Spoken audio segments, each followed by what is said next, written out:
pre-release. Lorwyn pre-release. Hey everyone, I am fresh off of the Lorwyn Clips pre-release, and wow, I really love this set. I got some pretty good pulls, including the elf mommy herself in foil and the evil goblin. But the one that has me excited more than any of the other ones is a very specific Kithkin old lady. And I've decided to make a commander deck with that on a pre-con budget that can and has one on turn 5.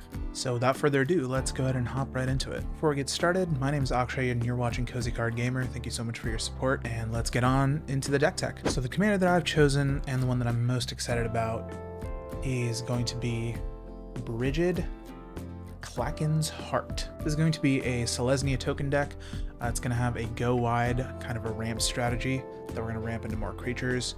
I've decided to keep the deck around the budget of a typical pre-con that you would have. So it is going to be bracket 2, high-powered bracket 2, maybe can push its way into bracket 3, but it's intended to be a bracket 2 deck.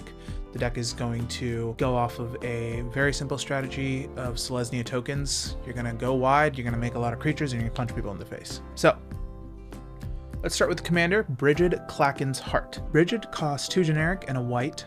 She's a legendary Kithkin warrior. That's a 3/2 that reads, whenever this creature enters or transforms into Brigid Klaken's Heart, create a 1/1 green and white Kithkin creature token. At the beginning of your first main phase, you may pay 1 green mana. If you do, you transform Brigid. When you transform Brigid, you get to Brigid Dune's Mind, a legendary creature Kithkin soldier that says tap, add X green or X white, where X is the number of other creatures you control.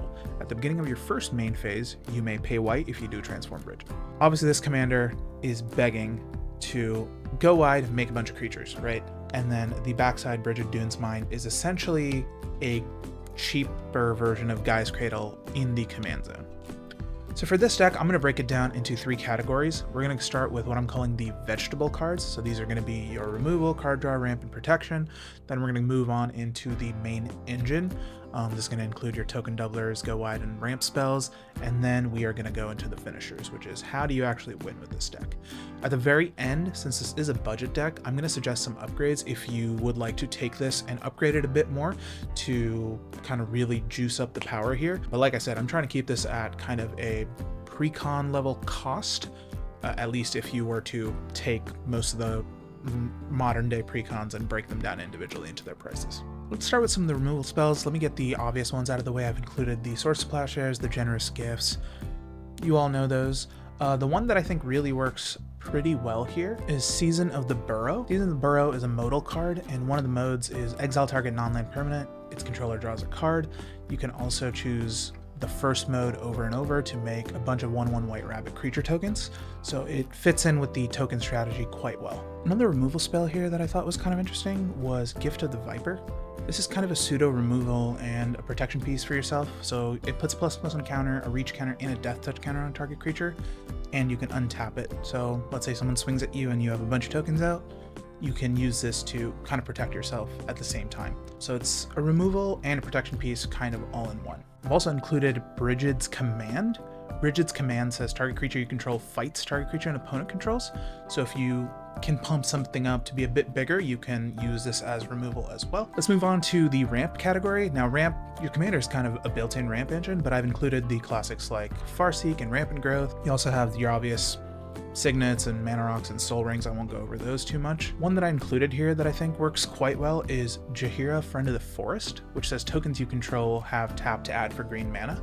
So this can add a bit more once you start going wide with the tokens. You can use this for your green mana as well and kind of use the mana to ramp up all your creatures and ramp into some bigger creatures. Also, since we're going little guys, going wide, I've included the 2 Mana Dork Elves as well. That will be Llanowar Elves and Elvish Mystic as well. Moving on to card draw. So for card draw here, I've included, since we're making a bunch of little guys, I've included Welcoming Vampire. Welcoming Vampire says whenever 1 or more other creatures you control with power 2 or less enter, draw a card. This ability triggers only once each turn. is going to be great. We're going to be making a bunch of little dudes. I know it only triggers once each turn, but it will get your card draw going, especially if you pull it early. This is going to be great. Another one that I've included here with a similar effect is Tokasia's Welcome. Tokasia's Welcome does a very similar thing. I think exactly the same thing if I'm not mistaken. I've also included Champions from Beyond. This says when it enters, it creates X1/1 colorless hero creature tokens, and whenever you attack with 4 or more creatures, you scry 2, then draw a card. So it kind of accomplishes both, where you're getting to create some of your creatures and you're also being able to draw a card. Another one of the more expensive cards in here that I've included is Ajani Outland Chaperone. Ajani with the +1 ability, this Planeswalker can create some creatures. It's also removal with the -2 ability, and its ultimate is actually what's going to give us the card advantage here. This deck doesn't have a ton of life gain, but even if, let's say, you're at 30 health, right? You can still look at the top 30 cards of your library, and then you can just keep getting all your creatures out, including if there are token doublers. The last of the vegetables, let's talk about some protection. So for protection, we've included some fog effects. One of my favorite ones, which work really well for a token strategy deck, is Arachnogenesis. This spell says create X/1/2 green spider creature tokens with reach, where X is the number of creatures attacking you. Prevent all combat damage that would be dealt this turn by non-spider creatures. Pretty self-explanatory. Another card draw spell that I wanted to mention here is Rite of Harmony. Rite of Harmony says whenever a creature or enchantment enters the battlefield under your control this turn, draw a card. It's an instant spell, so you want to cast this whenever you cast another spell that's going to create you a bunch of tokens, and so every time a creature enters, you get to draw that many cards. This is going to be super useful, especially when we're creating mass tokens. Now let's jump into the engine of the deck. The main engine of this deck is tokens, as I've mentioned several times. So some of the includes that I've had in here are Raise the Alarm. You could just, pretty simple, create 2 white soldier tokens. Another one that I've included here is Deep Forest Hermit. This one has Vanishing 3 and says when Deep Forest Hermit enters the battlefield, you create 4 1/1 green squirrel tokens, and those squirrels get a +1/+1. Pretty self-explanatory. Once we've ramped into our mana, including the commander and including some of our other ramp spells, I've included some X spells as well here that are going to make you a ton of tokens. So Secure the Waste is one of them. Create X/1/1 white creature tokens, so you just pump X mana into it. Grand Crescendo is another one of those. Another cheap card that I've included here is a Myojin of Blooming Dawn. It enters with an indestructible counter as long as you're able to cast it, which when we are creating that much mana, we will be able to cast it. And you remove an indestructible counter from Myojin to create a 1/1 colorless spirit token for each permanent you control.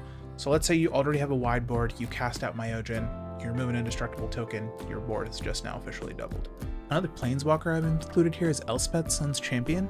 Elspeth says, the +1 says create 3 1/1 white soldier creatures, so right off the bat you get 3 1/1s. The -3 ability is a mass removal spell. All of your creatures are going to be pretty low to the ground, pretty low power toughness, so using that removal spell is never a bad idea. And its ultimate is going to be give you an emblem, and all of these creatures are going to get flying in +2/+2. Suddenly all your little dudes are going to be a lot big dudes, and they're going to have flying, so evasion is always nice. So you have your engine, you've ramped, you have your vegetables, you've done it all. Let's talk about how you win with this deck. The main win condition of this deck is going to be combat damage, and now that you have all your little dudes, you're going to swing out. Some of the cards I've included here for this are Endurance Forerunners. Endurance Forerunners says it's Vigilance, Trample, Haste. When it enters, other creatures you control get +2/+2 and gain Vigilance and Trample until end of turn. Another similar effect here is Overrun.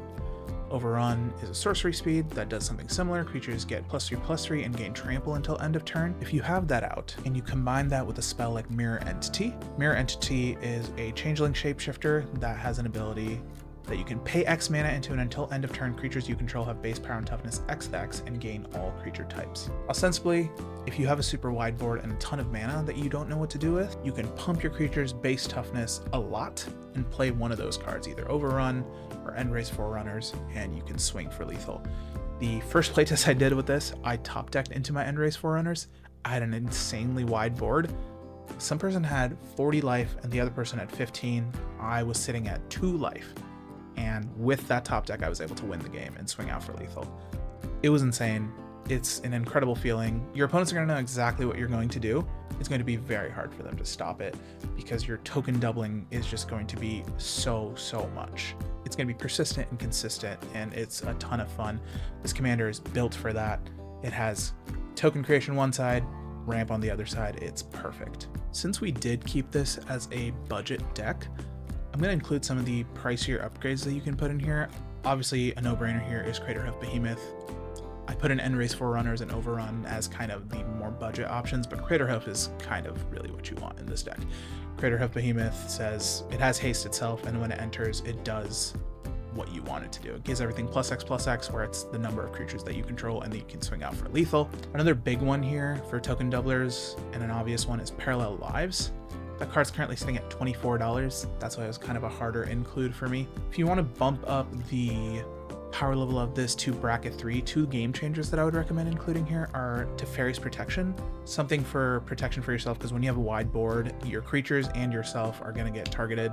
You're going to want some of that protection. Heroic Intervention is another protection piece that I would include if you want to upgrade this deck. Another meaner removal piece here is Aura Shards. Aura Shards says whenever a creature enters the battlefield under your control, you may destroy target artifact or enchantment.